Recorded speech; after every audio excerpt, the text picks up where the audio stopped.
সদাৰ আজি সংবাদ গোষ্ঠী দৰং ডিষ্ট্ৰিক্টৰ সংবাদ গোষ্ঠী বন্ধু বান্ধৱসকল আৰু মোৰ সদাৰ প্ৰিন্সিপাল ছাৰ, আমি এখন দুমুনিচুকী আমাৰ জিঅ' পলিক্লিনিক আৰু পাহিমতৰ ওচৰত এখন মানে উচ্চ শিক্ষিত মানদণ্ড ৰাখি আমি এখন মানে গ্ৰীণউড ইণ্টাৰনেশ্যনেল স্কুল নামেৰে এখন স্কুল মানে পাতাৰ কাৰণে বা প্ৰতিষ্ঠা কৰাৰ কাৰণে আমি মনস্থ কৰিছোঁ।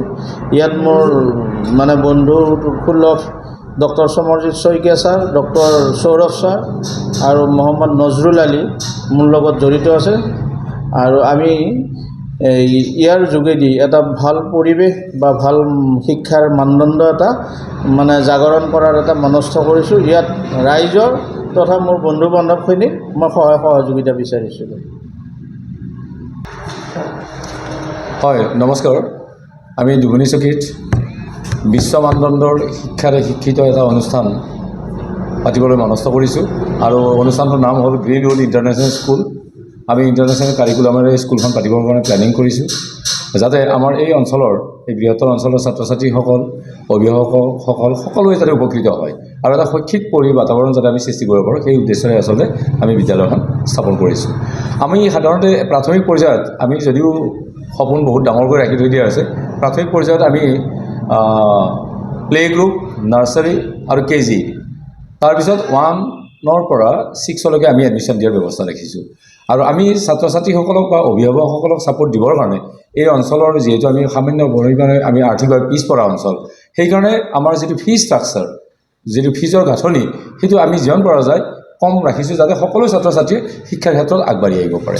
আমাৰ উদ্দেশ্যটো হ'ল গ্ৰীণউড যদিও ৰাখিছোঁ, আমাৰ আচলতে গোটেই এনভাইৰনমেণ্টটো গ্ৰীনাৰী হয়, সেউজীয়া পৰিৱেশৰ মাজত এখন বিদ্যালয় পাতিবৰ কাৰণে আশা ৰাখিছোঁ, যাতে ছাত্ৰ ছাত্ৰীক শৈক্ষিক বাতাবৰণ দিয়াৰ উপৰিও আমি যাতে পৰিৱেশৰ ওপৰতো শিক্ষা দিব পাৰোঁ আৰু আমি গোটেই অঞ্চলটোত যাতে এটা নতুন শৈক্ষিক পদ্ধতিৰে আমি যাতে ছাত্ৰ ছাত্ৰীক আগুৱাই নিব পাৰোঁ, তাৰ কাৰণেহে আচলতে আমি ব্যৱস্থা কৰিছোঁ।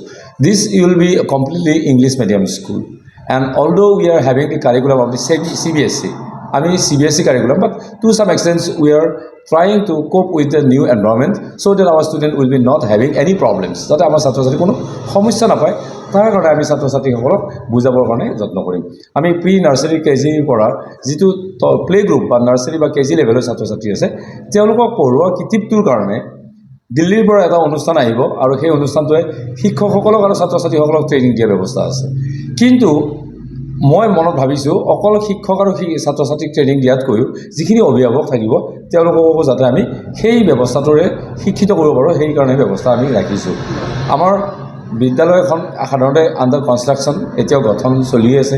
আমাৰ 2 এপ্ৰিলৰ ভিতৰত আমি আশা কৰিছোঁ যাতে আমি ছাত্ৰ ছাত্ৰীসকলক নামভৰ্তিকৰণ কৰি সম্পূৰ্ণৰূপে শিক্ষকসকলক এপইণ্টমেণ্ট কৰি আমি নতুনকৈ শিক্ষাবৰ্ষ আৰম্ভ কৰিব পাৰিম। এইখিনি আচলতে আশা ৰাখিছোঁ আপোনালোকৰ জৰিয়তে যাতে আমাৰ এই অঞ্চলৰ সকলোৱে জ্ঞাত হয়। এইখিনিয়ে মোৰ ক'বলগীয়া। আমাৰ এটা কমিটি এটা আছে, গঠন কৰা আছে, মেনেজমেণ্ট কমিটি, আৰু ইয়াত মেনেজমেণ্ট কমিটিত মই প্ৰিন্সিপাল হিচাপে আছোঁ আৰু আমাৰ মেনেজমেণ্ট কমিটিৰ 2জন ডক্টৰ এডভাইচাৰ হিচাপে আছে আৰু আমাৰ মতিউৰ ছাৰ আছে আৰু এইফালে নজৰুল ছাৰো আছে। প্ৰেচিডেণ্ট হিচাপে আমি আচলতে এতিয়া আমি সমৰজিৎ শইকীয়া ছাৰকে ৰখা হৈছে আৰু ছেক্ৰেটাৰী হিচাপে মই থকাৰ নিচিনা মই আছোঁ, সেইটো কাৰণে। আৰু আমাৰ ইয়াত এটা NGOৰ আণ্ডাৰত হ'ব লাগে, NGO আণ্ডাৰ এতিয়া প্ৰচেছত চলি আছে, সেইকাৰণে প্ৰচেছটো নোহোৱাকৈ আমি NGOটো হোৱা বুলিও ক'ব নোৱাৰোঁ, কিন্তু NGOটো কামটো চলি থকা হৈছে। যিহেতু ইয়াত দুটা কথা জড়িত হৈ আছে যে দুখীয়া ছাত্ৰ ছাত্ৰীসকলেও উন্নতমানৰ বিদ্যালয়ত পঢ়িবৰ কাৰণে ইচ্ছা প্ৰকাশ কৰে, হয়, আৰু গাৰ্জেনবিলাকো আজিকালি সচেতন যাতে মোৰ শিশুটিয়ে এখন ভাল স্কুলত পঢ়িব বিচাৰে, তেনেকুৱা ধৰণৰ সুবিধা দিব বিচাৰে। গতিকে আপোনালোকে এই যিখন বিদ্যালয় নতুনকৈ স্থাপন কৰা হ'ব, এই বিদ্যালয়খনৰ জৰিয়তে দৰিদ্ৰ ছাত্ৰ ছাত্ৰীসকলে কেনেধৰণে আচলতে আপোনালোকৰ ইয়াত ইচ্ছা কৰিলে পঢ়িব পাৰে? হয়, এই ক্ষেত্ৰত আমি 2টা ব্যৱস্থা ৰাখিছোঁ। এটা হ'ল যিসকল ছাত্ৰ ছাত্ৰীৰ BPL কাৰ্ড আছে, কিন্তু দেখা পাওঁ যে তেওঁলোকে পঢ়াৰ আগ্ৰহ আছে বা তেওঁলোকৰ বিশেষভাৱে সকলোকেতো আমি কৰিব নোৱাৰিম, গতিকে তথাপিতো আমি প্ৰতিটো ক্লাছত মিনিমাম 3জনকৈ ষ্টুডেণ্ট আমি ফ্ৰী এডমিশ্যন দিয়াৰ ব্যৱস্থা কৰিম আৰু on the basis of the merit and economical situation আমি BPL কাৰ্ডখন চাই মেলি আমি কৰিম, সেইটো এটা। দ্বিতীয়তে হ'ল কিছুমান এনেকুৱা পৰিয়াল আছে, 2জন ল'ৰা ছোৱালী আছে, 2জনক পঢ়াবৰ কাৰণে হয়তো কষ্ট হ'ব পাৰে, যে 2জন যদি আমাৰ তাত এডমিশ্যন দিয়ায় তেতিয়াহ'লে এজনৰ এডমিশ্যন ফিজটো আমি 50% ৰেহাই কৰাই দিম। গতিকে এইটো হ'ল আমাৰ সাধাৰণতে ছাত্ৰ ছাত্ৰীক উৎসাহ কৰিব পৰা এইটো এটা ব্যৱস্থা। গতিকে মই ভাবোঁ এইটো ব্যৱস্থাই গাৰ্জেনসকলক বা অভিভাৱকসকলক বা লোকেল এৰিয়াত নিশ্চয় কাৰোবাক আগ্ৰহী কৰিব। আমি কিন্তু শিক্ষাৰ ক্ষেত্ৰত কম্প্ৰমাইজ নকৰোঁ। আমি এটা কণ্ডিশ্যন ধৰি লৈছোঁ, শিক্ষাৰ ক্ষেত্ৰত ছাত্ৰ ছাত্ৰীক যিখিনি দিব লাগে আমি যৎপৰোনাস্তি চেষ্টা চলাম যাতে তেওঁলোকক আমি শিক্ষাৰ ক্ষেত্ৰত আগবঢ়াই দিব পাৰোঁ। আৰু আমাৰ উদ্দেশ্যটো হ'ল আমাৰ এই অঞ্চলটো, মোৰ ঘৰ বেছি দূৰত নহয়, ওচৰতে।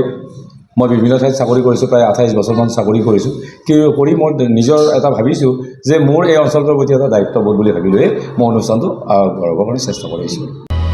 অসমবাসী তথা ডিমৰীয়াবাসীৰ বাবে সুখবৰ।